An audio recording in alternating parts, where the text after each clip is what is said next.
With all the hype of Quake Champions being free to play until June 17th, the game is being flooded with a bunch of new players. Now, you may not be new to the FPS genre, but the Quake Arena style is an FPS genre on its own.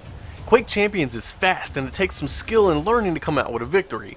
Being a veteran of the Quake series, and I'm sure you guys have noticed that Champions took a different route, adding abilities to the game and making item and map management a key role in success. I've been seeing players complain that the game is hard and not balanced. In my opinion, it's actually more balanced than you think. What's up, gamers? It's Masgamer, and before you write off Quake Champions, here's my 5 tips to help new players come out with a victory.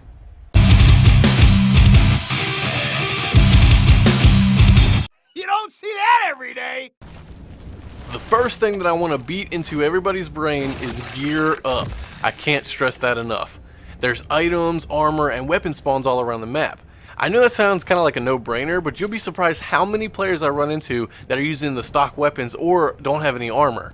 I've been guilty of it myself, because with all the fast-paced ass-kicking, you just want to kind of go and get your next kill. But it usually ends up meaning your death. In most fights you get into, you're going to take some damage. When I kill an enemy, unless there are 2 or more together, the first thing I do after a fight is run to a health spawn, even if I take 1 damage. Well, okay, maybe not 1 damage. I've had 60 health before and saw a player coming for me in a distance. Your first instinct is to start shooting.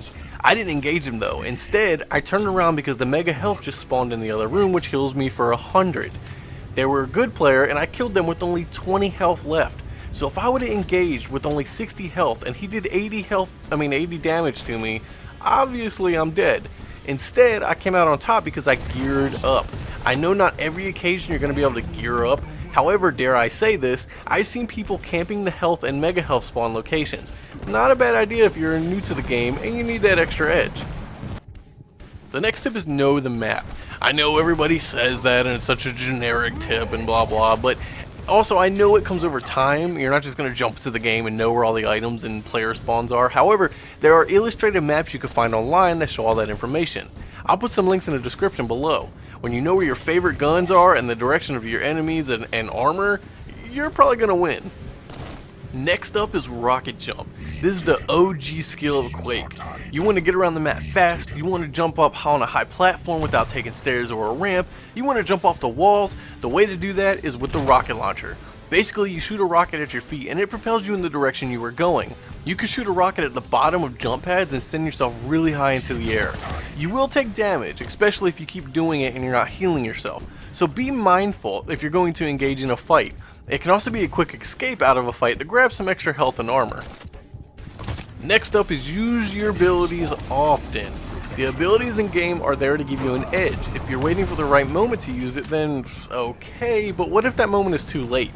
There's hourglass items around the map that reduce the cooldown time on your ability. They are plentiful, so you don't really have to worry too much about your cooldown. Maybe in the future, if they make the hourglass items spawn less or slower, then that'll be a problem, but as of right now, I've popped my berserker ability, ran through hourglasses, killed an enemy, waited like a 5-second cooldown, used it again, and killed another person.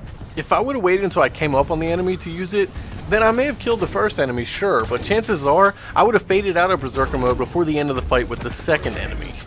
Now for number 5 on the list, predict your enemy.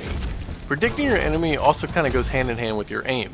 I don't know where my opponent's going to move, or do I? Watch this guy for example. So obviously he's coming for me and he jumps down the stairs. So clearly there's only one direction he's going, so I was able to get an easy shot. Then I back up as if I'm baiting him, watching the direction that he's jumping.